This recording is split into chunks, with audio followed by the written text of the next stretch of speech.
Hello, everybody, and hello. My apologies for being so late today.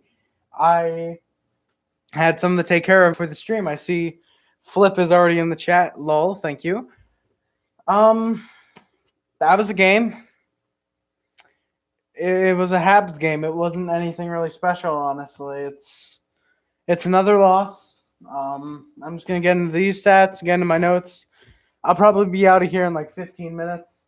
I'm just gonna also for these, I'm just gonna mention the players who have changed. So Domi, for example, is now 3 goals, 7 assists. He's got 10 points in the season. He is our leading point scorer. Joel Armia now with 5 goals, 1 assist. He gets his fifth of the season tonight. He's got 6 points. Weber with his fifth assist, so he has 1 goal, 5 assists, 6 points this season now. Nate Thompson, his fourth assist. Honestly, he's doing much better than Jesperi Kotkaniemi, I think. I think you send Kotkaniemi down for some conditioning. You call up Paling, and you get Paling on the third line. You get Thompson on the fourth. That's a mighty fine center depth right there. Nick Cousins scores his second as a Montreal Canadien. He gets the second goal. He gets the other goal for the Montreal Canadiens tonight. He's now got 3 points. And Cale Fleury still has no points. Still has 0 points as a Montreal Canadien. With the loss, we are now 4-4-2 for 10 points. We're probably still third in the Atlantic because I'm not 100% sure about Tampa. But we are ninth in the West last time I checked, so we are still out of a playoff spot. Last game is this one. Canadiens 2 lose to the Sharks 4. Power play, we are 9 for 34. We were a little bad tonight. Penalty kill, 25 for 37. We allowed 3 power play goals. We just didn't look good. Goals leader is Armia with 5, and assist leader is Domi with 7. Both of them got those lone appearances tonight. Armia got the lone goals leader tonight in the loss. Home record is now 2-3-0. Away is still 2-1-2 because we haven't played away and lost in a while. Knock on wood. This is kind of a problem. The fact that the Habs are 2-3-0 at home. We've lost more games at home than we have on the road, technically. Without a point, I should say. That's not good that we don't have more than 10 points, and it's not good that we've lost 3 of our 3 games at home and only won 2 at home. So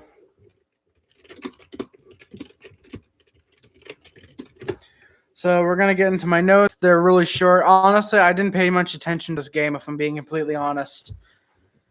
Drouin, Domi, and Armia was the second line. Domi, Drouin, and Armia, which apparently Drouin and Domi had not played together since January last season.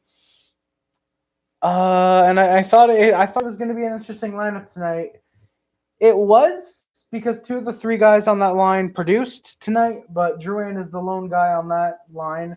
And I'm going to redo the D real quick. He's the lone guy on that second forward line, excluding defensemen. Drouin is the lone second line forward who did not get a point tonight. I don't think he moved Drouin. I think he just had a bad game tonight, as did the majority of the Canadiens. Early on, the Habs looked good. They got shots on net, but the Sharks are playing very well defensively. And speaking of, Byron with a good chance in the Sharks zone, but he just misses the net earlier, like a few seconds before. I want to say it was Byron or Armia. I'm pretty sure it was Byron. He had another chance, but a Sharks defenseman was there to stop the puck from going in the net. There's a great chance in the Sharks zone for Cousins, but the Sharks defense stops that one as well. Goodrow scores from Thornton, but it's ruled as an offside, but it's no goal. Technically, it stops the humiliation just a little bit. It's still 0-0. Tatar and Gallagher get a great chance on a 3-on-1, but Aaron Dell played very well tonight. He was there for the save. The second line gets a great chance. The Joel Armia, Jonathan Drouin, and Max Domi line. But Aaron Dell, the defense They stopped what would have otherwise been a pretty conclusive goal. And the Habs played very well. I had to put that on the board. The Habs played well. And then Nick Cousins gets his second as a Montreal Canadien. It's from Nate Thompson for his fourth of the season. His fourth assist, I should say, of the season. And it's 1-0 Habs. It's 1-0 Habs, and I'm gonna spoil it because you guys can see the score. The Habs blow another lead. The Habs need to stop doing this. This is 2 straight games where they have leads and they blow them. Wild, they were up 3-2, and Wild scored 2, I would say, quick ones. And here the Sharks just, as soon as they scored, and my grandfather, who was over at my house yesterday, he mentioned something interesting that I think I'm going to note tonight. Price plays well until he loses the shutout. Price plays for a shutout. And if he doesn't get the shutout, he's not 100%. At least that's what I saw tonight after what my grandfather brought up to me. Logan Couture went to the box for a slashing call. Habs can't capitalize on it. They're still stuck in 9 for 39 the power play. They're really starting to become Nashville in the playoffs level of bad on the power play. Yes, it's still 9 for 39. Technically, it's pretty much a power play goal per game. But the fact we haven't scored a power play goal, I think we did score one last game, but even then, it's against the Minnesota Wild. But then again, we lost against the Minnesota Wild. Weber's going to the box for a hooking call, and Price is way out of the net with Evander Kane tying up the game from Thornton, and I forgot who else. There should have been a no goal. There was a distinctive kicking motion, at least I saw. Habs only should have lost by a goal. And I'm not even going to say Habs would have won if Kane's goal didn't go in. They still would have lost. They still would have been 9 in a row in losses against the Sharks. But it would have hurt the stinging. It would have not stung as much. Thankfully, Kane did not end up getting the hat trick with the empty netter. Evander Kane is the second dirtiest player in the league behind Tom Wilson. So I'm glad he didn't get a hat trick. After the first, it's tied 1-1, and the shots are 10-7 for the Habs. Franchise is over. GG. Next game, another L. Most likely, Jesse. I don't even know. I didn't even look up to see what our next game is, but it's probably another loss. I got to be honest. I have hope. Thank you, Jesse. I didn't catch too much of the first as I did with the rest of the game. I had family over, so I was spending a lot of time with them. It was a slow start to the second. Kim goes down in his own, but Petrie gets called for a tripping. There should have been an embellishment call on that. Evander Kane should have gotten called for an embellishment. If they were at least going to keep Petrie in the box, they should have called a 4-on-4 or offsetting penalties if you'd rather that. And of course, the Sharks score on the power play. I didn't even care to note who scored. Another penalty. Sharks score again. Suddenly, it's 3-1. And I said after it was 3-1, pull Price. Price is costing us this game. And we didn't pull Price for some reason. I don't know why we didn't pull Carey Price. And I even said after the second period, start Kincaid. Start Kincaid in the third period. Price is not ready tonight. I wasn't paying attention to this game much at all. As soon as it was 3-0, I was like, okay, Habs are losing. I don't need to pay much attention to this game. It was a miserable performance by the Habs for the most part after they scored that first goal, especially Price. I like Price, but he did not play like Carey Price tonight. He played like Antiniemi, I would argue. He had a few good saves, but he blew it for us, especially with that first goal, I think. Despite this distinctive kicking motion, even if there wasn't a kicking motion, it was in the back of the net. Price, where the hell are you in that one? Where is Price? Net's here. He's all the way out here. And just Price, I think you start Kincaid next game. I think you really give the starting role to Keith Kincaid possibly for a little bit. The Habs are out shooting the Sharks, and yet the Sharks are leading 3-1.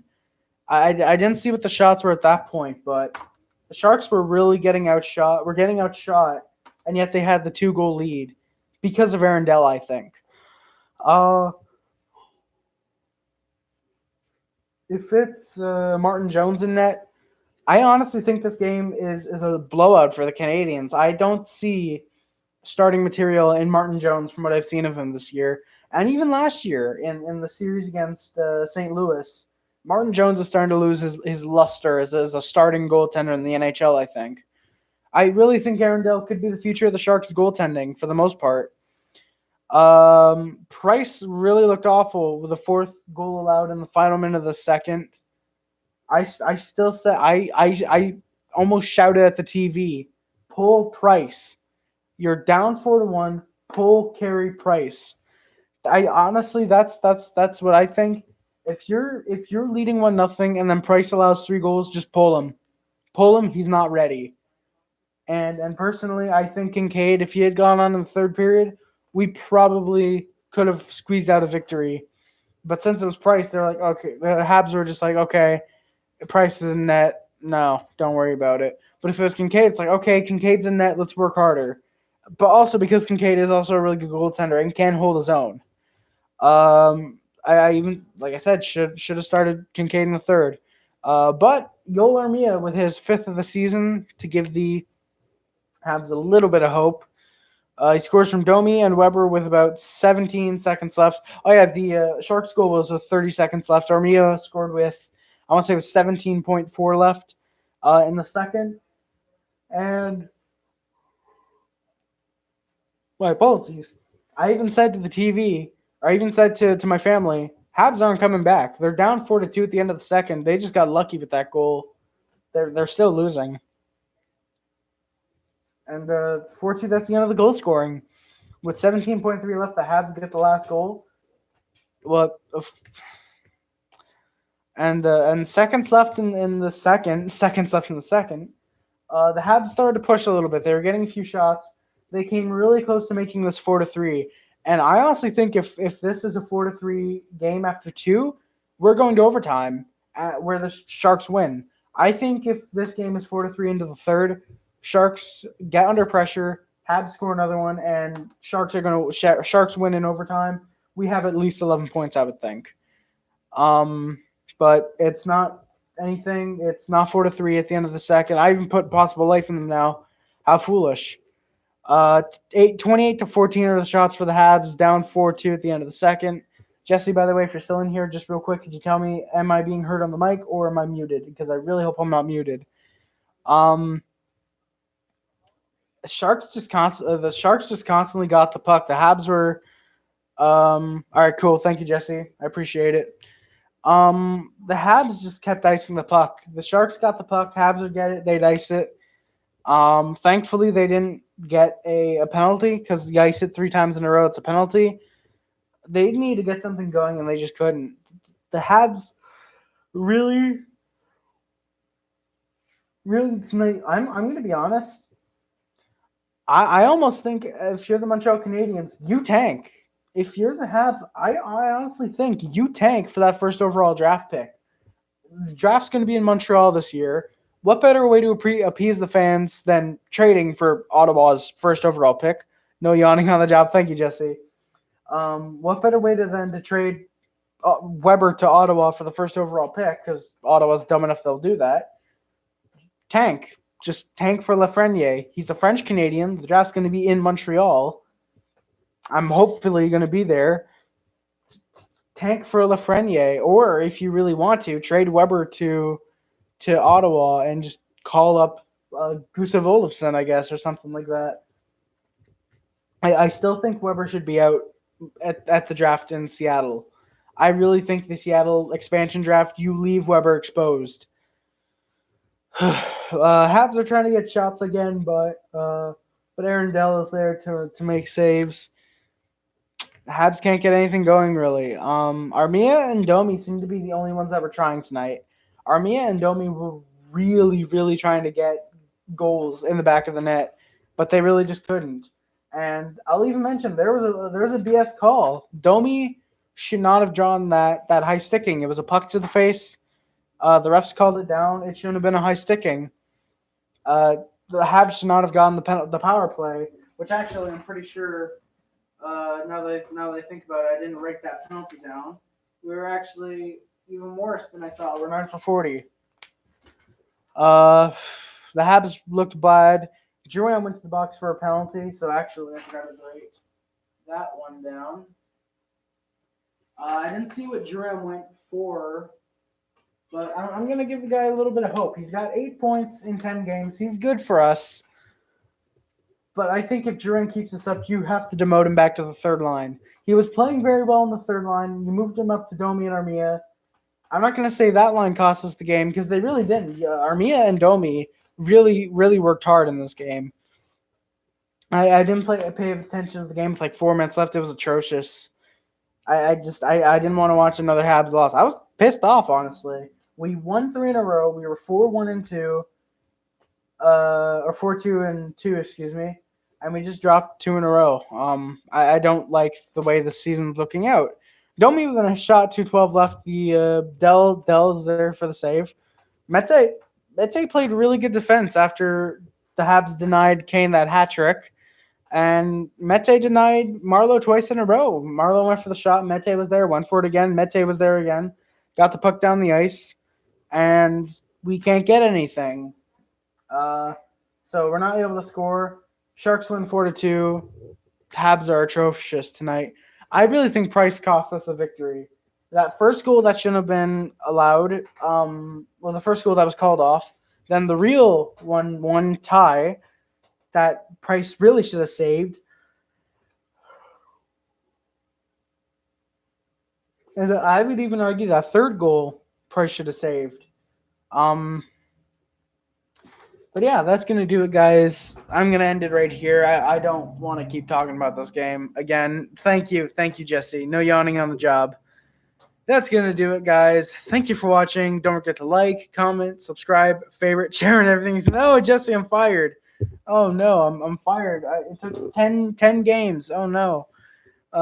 Like, comment, subscribe, favorite, share, and everything, which includes but is not limited to YouTube, Facebook, Twitter, Instagram, Tumblr, and everything else. My name is Harry Rice.